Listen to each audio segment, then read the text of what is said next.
Kirwan's Game Store, the best place in gaming.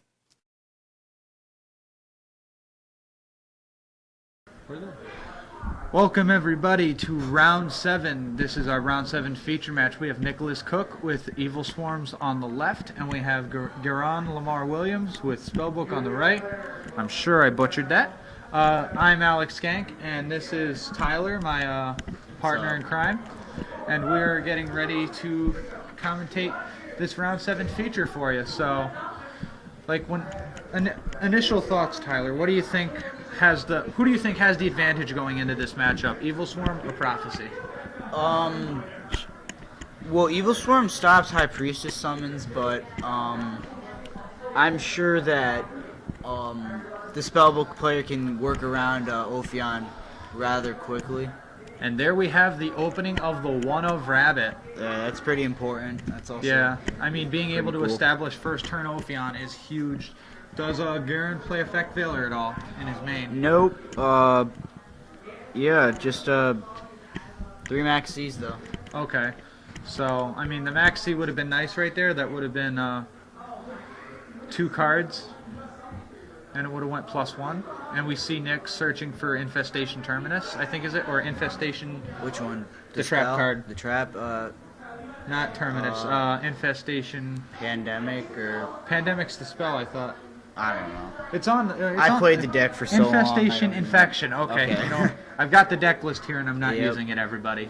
My apologies. So yeah, he searched for the trap and then he set 4 more. There is Fiendish Chain for the blue boy. Do we have a... Ooh, there's a secret. Okay. So Garen had the follow-up secrets. It's unfortunate that he didn't have the wisdom, though, to prevent the blue boy from being negated. Alright, wait. So we have a... Reveal. Okay. Eternity. Nick was just trying to confirm the reveal for Secret of the Master. And he revealed Eternity to be able to search for Spellbook of Fate. Ophion set 5? Yeah. Okay. That's fun. Looks like we're back in Dragon Ruler format. Yeah. Oh, he had a monster. Okay, so he activates the Infection to be able to shuffle a monster from hand back into deck to search for Kirwan. Now, Kirwan's good here only if he's willing to detach and turn off the Ophion, which I assume he will. Yeah, he can push for a massive amount of damage right now if he does that. He can just get the spell. Does Garen play? How many traps does Garen play? Just 3 Fiendish Chains, Torrentials, Warning, and Bottomless. He doesn't. Right. He chooses not to run Regeki Breaks or Divine Wraths. I think a lot of that has to do with the fact that he doesn't have to worry about opening up or drawing the world. Yeah. So he doesn't have to worry about trying to find a way to discard it, which I found is why a lot of people would play those cards and other cards like Herald of Pure Light in the extra deck. Because you could take the world put a card from your graveyard back into your hand and put world from your hand back in your deck. That's good. He plays 3 libraries, but he also plays 3 upstarts and 2 dualities. All right, and we see the Kirwan is summoned through no response. The effect and normal summon of the Heliotrope, no response. So we're going to see a battle here, and let's see if there's any response from Garen. We definitely see Fate, that's for 2, and we see Infestation Pandemic, but Garen's just going to flip his blue boy face down and allow himself a search. That's the one benefit that spellbooks have with their power card. Fate doesn't target, so all he does is have to banish books, and you have to respond to the banishing of books. He'll select any targets during resolution, so it's not something you can prevent with targeting effects. So he's going to use Blue Boy to go get Tower, and then it'll be destroyed in battle. And then that's what, 8 is Heliotrope 1950? 1950 and 2550 directly. That's. You mean 1550? 2550, 1950. Oh, 2550 from Ophion. Well, who attacked the Blue Boy? Kirwan. Oh, Kirwan. Okay, so 1950 and 2550. That puts Garen at 4,500.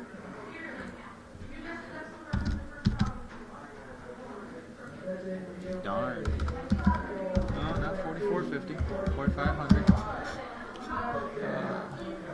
And we see a Fiendish Chain come down on the other Ophion.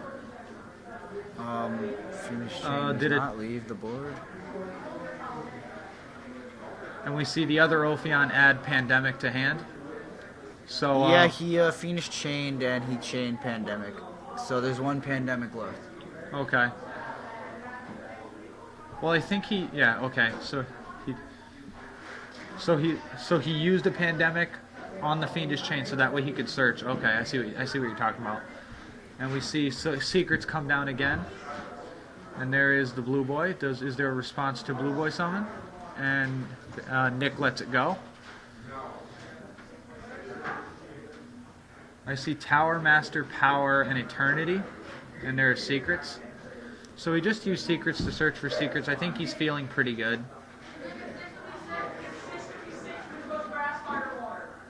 Okay. Oh no, he used Blue Boy to search for secrets.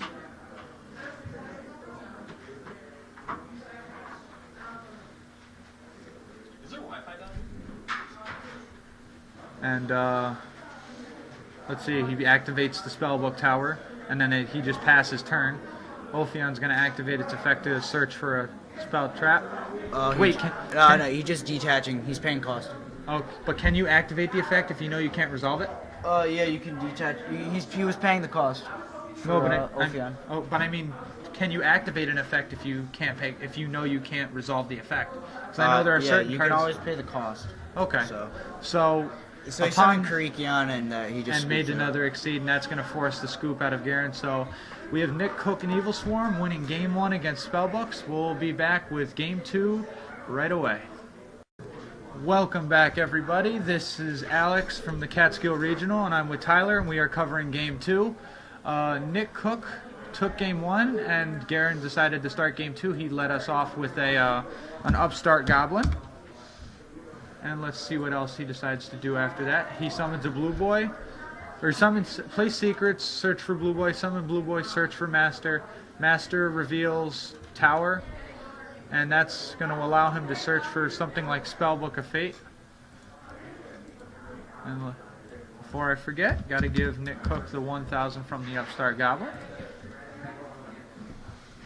Did you happen to see what he added off of the... He has Fate. Okay. Fate and Tower and a Fiendish Chain. He has. Oh, so all that Garen fun has stuff. a very, very good setup for turn 1. Let's see how Nick Cook can respond. He summons Mandragora and declares the attack. There's Spellbook of Fate for two books. So No response from Nick. unless he has power, he's going to set. Yeah. Yep. He's going to set the Magician to allow him to search again. And that's a really good play because that's going to put the Magician in grave, which will allow him to use his Tower, and then he's going to put the Fate back in his deck to draw an extra card. So we see Nick Cook using his normal summon to put Kirwan on the board and make Ophion. And there's the Fiendish Chain right for the Ophion, as you pointed out earlier. So Ophion's going to detach to try and activate, but his effect will be negated. And Nick Cook sets 4 and passes. So we see Tower. There goes the Spellbook of Fate and the extra draw for Garen. Now let's see if Garen has any follow-up. Spellbook Library of the Crescent. So because he put Fate back, he had no books in his grave. So we're going to get 3 different spellbooks from the deck. One's going to randomly be added to Garen's hand, and the other 2 are going to get shuffled back in. So I find the Spellbook Library a very hit or miss card. I mean, it can be very good for you, and it can be very bad. I mean, it really all depends on what you get given and how your hand looks at the time, you know? Yeah, I used to play spellbooks, and sometimes it's either you need library to go off, or you're just playing it because you have it. If you have library and secrets, then, like, see, he had a library and magician, so he just didn't really care what he got. Yeah, he was just like, I'm going to take advantage of the empty graveyard, and I'm going to use it and just get a free book. All right, so the magician gets Fiendish Chained. He was given the wisdom because I saw it come to his hand off the library. I'm a little surprised he didn't use it there, but at the same time, I mean, he had Eternity for Master, Master for Secrets to fuel his graveyard. Now he's going to go searching for the Fate, and now he has a full graveyard of books. Well, so he can... Yeah, I think he noticed that he didn't need to activate Wisdom. Okay. Because he had the Eternity to get Masters, to get Secrets back. Okay. So he didn't really need the search. And he also has Priestess, so Yep. I'm sure he wants to protect that. Okay, I did not see the Priestess enhanced, so that you're right. That play makes a lot more sense. And we're gonna see Eternity go back in because you don't want to really end up having to banish Eternity if you can help it. And there's the Priestess summon. So now here's where having the Wisdom that you mentioned really comes in handy. So we're gonna see a Chain Torrential on that, and Torrential would resolve before Wisdom, so all the monsters on the field would be destroyed. So let's see what happens here. Does Garen have a response?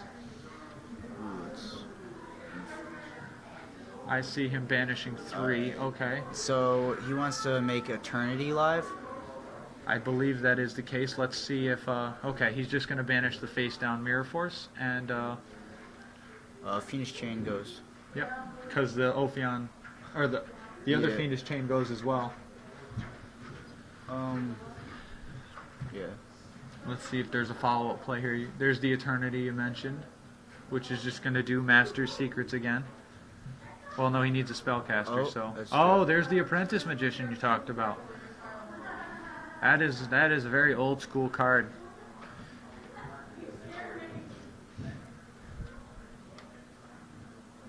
And, that's going to allow him to be able to activate that Spellbook of the Master because he does control a Spellcaster. Let's see what book he reveals. Library. Okay. And then there's Secrets off because he used Master to copy the Eternity he just used. That's going to allow him to retrieve the Secrets, and then Secrets is going to allow him to search. Huh? Yeah, he's going to get life because he has Priestess in the graveyard. Oh, yeah. Banishing one of the blue boys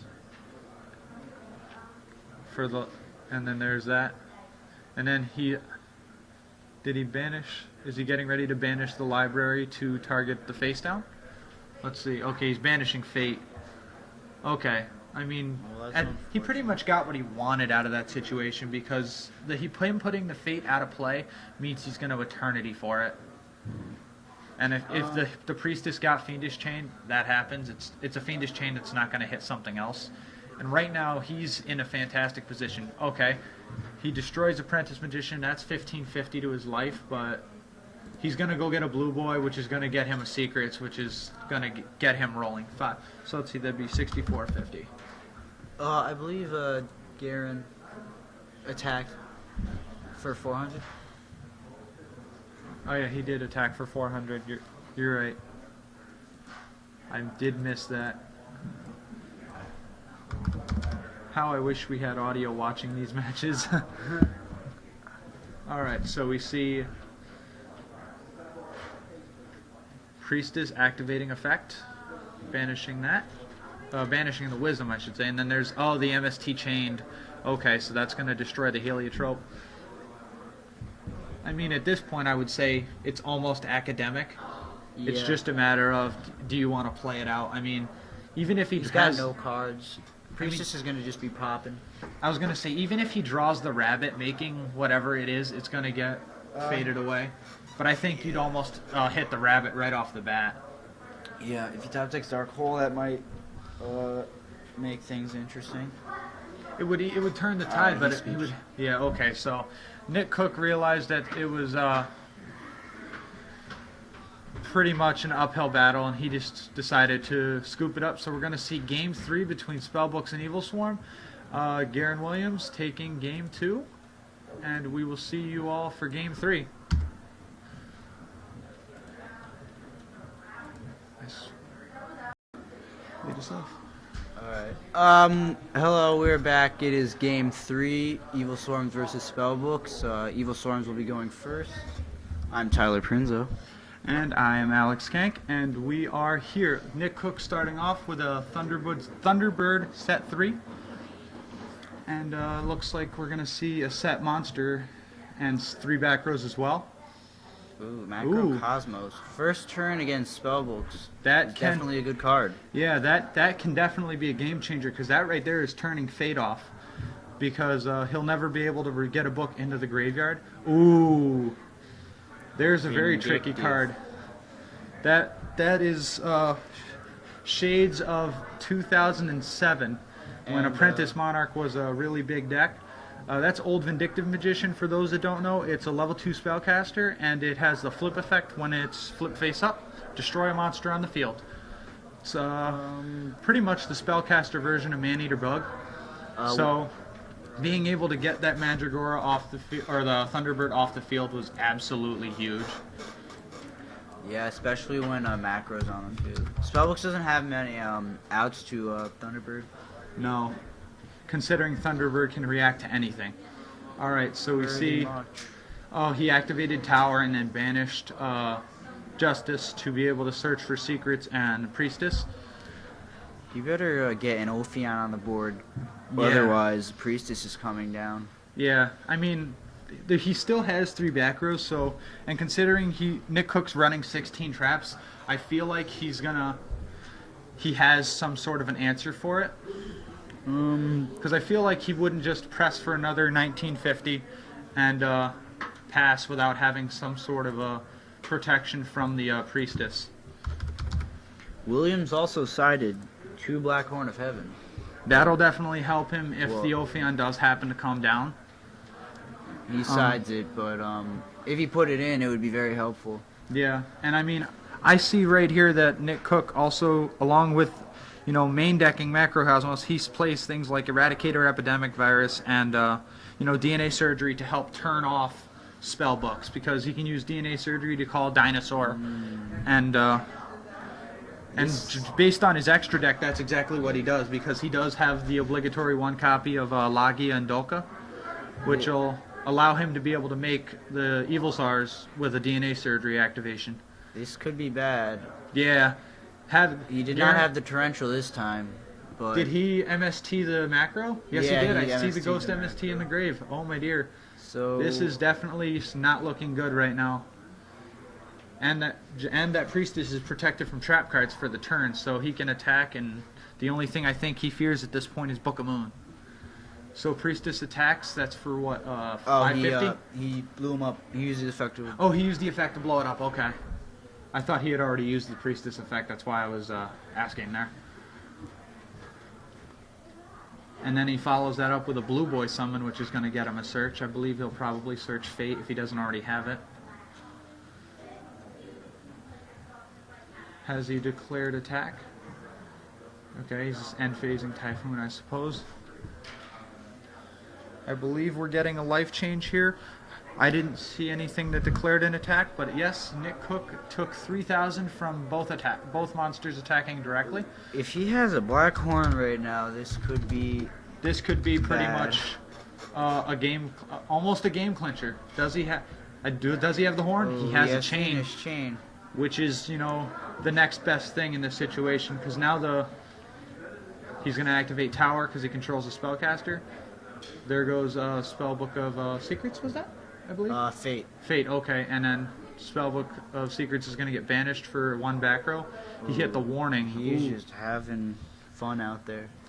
Yeah, I mean, as a spellbook player, I just look at this and I think to myself, that is the kind of fun I want to have when I'm playing this deck.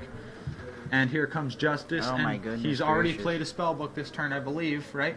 Yep. So he's just that Justice is going to go off, He's just having fun right now. and he has the Wisdom to protect the Priestess. That's going to punch for 4, and Nick Cook's going to drop down to 4,600. So this is just basically going to be Tower, draw, Priestess, blow up. Yep. Until Is Nick he Cook gains. top decking again with a set card? Yes. Oh my lord. Draws sets. Priestess will probably just blow it up and. Yep. DNA Surgery. Does he have the? Let's see. That's Alright, yep. that's There it good. is. That's gonna force the scoop. And Nick Cook, after taking game 1, is unable to take advantage, and he loses the next 2 to Garen Lamar Williams and his spellbook deck. Garen Lamar Williams moves on to be 7-0. Nick Cook is top 6-1. Yep, I mean that pretty much guarantees Garen a top 8 spot. So we will see you all feature match round 8. Welcome everybody. I'm Alex Skank, and I am sitting here with our featured round 7 feature match competitor Nick Cook.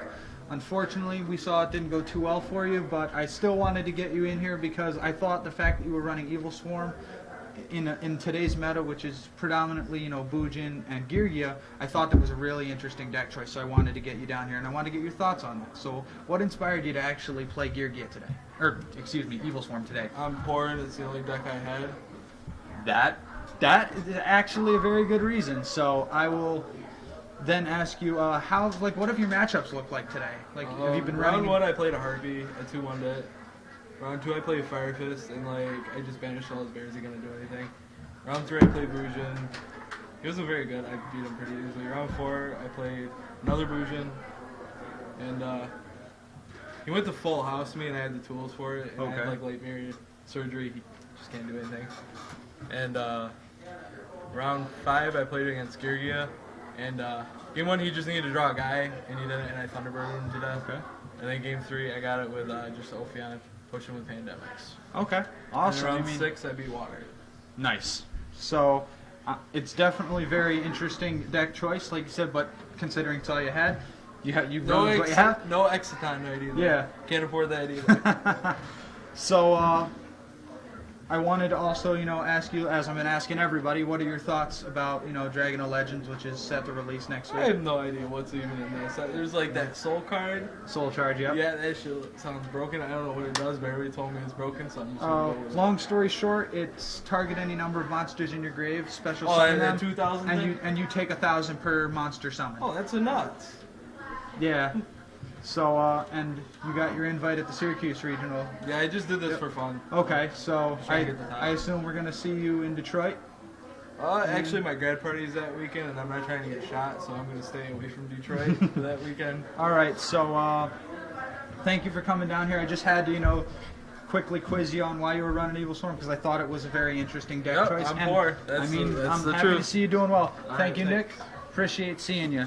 Now, we also have over here Garen Williams, the other half of the Round 7 feature. Why don't you swing around here, Garen? Nice to meet you, sir. Yeah, how you doing, sir? I'm all right. And we saw you were running spellbooks. You're the first spellbook we were featuring today. So, just like Nick, I wanted to sit you down. I wanted to ask you what compelled you to run the deck today. I really like them. It's all I had, by the way. My gear stuff's loaned out, and I didn't have dragons ready at the ready, so that's all I really had. Oh, hey, you're on DGZ. Shout outs to DGZ. Yeah, pretty much. That's in a way it was all I had. But I feel like outside of the cloggy hands the deck can create, I feel really confident with the deck. And today was just a case of I had a lot of things roll my way. Most of my opponents, I noticed that I'm not exactly winning. They're just, kind of losing. Because, I'll go to, Spellbook of Life, and then, when the game's over, I see the guy had an MST down, and I'm like, okay. Yeah. Another guy, Exciton me, and I summon a Justice of Prophecy, planning on Book of Lifing it back, and then popping it off to get a Priestess so I can fight the Exciton the next turn. But the guy didn't swing on my Justice. He just passed his turn. I was like, okay, I'll take these the way I get it. Yeah. Really, and it was just I haven't played Mermail. I actually fitted my deck to handle Mermail and Dragons better because I recently dropped Reckless Greeds for Max Seas. That was a decision I made Thursday-ish. So I was trying that out because I noticed that the deck's biggest issue outside of drawing the unplayable hands is when you cannot overcome your opponent's board. Because if you notice my game 1 against that Evil Swarm player, I saw no Justice of Prophecy. I had a Spellbook of Power there. I saw no Justice of Prophecy, so I had no way to batter over an Ophion. And he just continued to swing, assemble Ophions. swing. And it was just this is just how it goes sometimes. Yeah. So, what are your thoughts about, Dragons of Legends and Primal Origins and the sets that are coming out before Nationals? Well, Dragons of Legend is pretty much forcing me to put books down for good. Soul Charges, it definitely puts Mermail and Dragons ahead of the pack. I think the format's going to become what deck abuses that card the most, and so far it's looking like Dragons and Mermail. Mermail, they get crazy feels of Gaios and Dweller, and it's nothing. There's nothing that can handle that. The Mirror, you win. Dragons, you win. The Gaios alone beat spellbooks. You have what's yeah, I think that's like the I guess Bujin's become stronger too because Bujin's just like Kaiser Coliseum is just a really absurd card. So if you can get that to stick, then your opponent can get all the free stuff they want to. If you can't move this Yamato, then you can't play Yu-Gi-Oh. And that's like kind of how you got to play it now. It's like you either prevent your opponent from playing, or you got to match what they're playing. Like Vanity's Emptiness, like the Soul Charge thing. It creates crazy stuff with Dragon Shrine. Like I'm talking about turn 1 Felgrants, turn 1. Well, it wasn't hard to start a Spark Emptiness anyway, but just the fact that you get that card has that much power. It's like you ban Reborn, and then you give us, like, I mean, it's not as bad. Like, I've done some playing with the card, and it's not as bad as people make it out to be. It's just really, really crazy turn 1. The things you're able to do with it turn 1 is what make it really crazy. I like the whole no battle phase thing means that, like, if they've already got something going for them, then more than likely, then they've battered you to the point where you can't even bring out but so many monsters with the Soul Charge. Or that you're not going to break whatever they have on the field up. Another thing I like about the card is, I guess, like, it only works when you're already playing. Like, if you haven't gotten anything going for yourself yet, then it's not going to do too much for you. So it's not gonna like pull you out of a hard situation or anything. Like, I guess if you don't have any dragons or mermaid fodder in use already, then it's not going to miraculously create that for you. You have to be working with something in order for it to, or if you've played too much, meaning it's too deep in the game and your life points can't take it, then it does nothing for you there either. Yeah, so I appreciate all of that insight. That is probably the most we've had from anybody today when it pertains to Soul Charge and things like that. Now, I wanted to ask you, do you have your invite already, or are you actually trying to go for it today? Well, I'm not necessarily trying to go for my invite today. I just played for shiggles, I guess. My goal is to top 8, I'm sorry, well, not top 8, but top a YCS for my invite. Okay. Like, it's just a challenge I put before myself. So I got, like, I guess... I know this isn't a YCS, yeah, but I'm proud to tell you that you have your invite, right, because well, 7-0 is pretty... I think it would be shocking beyond all recognition if you didn't find your way in the top 8 going 7-0. It was okay. So I'm happy that you came down here. I'm glad we could have this talk. It was very insightful. This is going to go up on YouTube, and people are going to be able to see that and share in your insight. All right. And thank you for coming down, sir. Good Thank luck you, in sir. round 8. All right, thanks. And that was Garen Lamar Williams playing Spellbook. He just won round 7, and chances are we will probably see him in round 8. So thank you very much, and we will see you in round 8.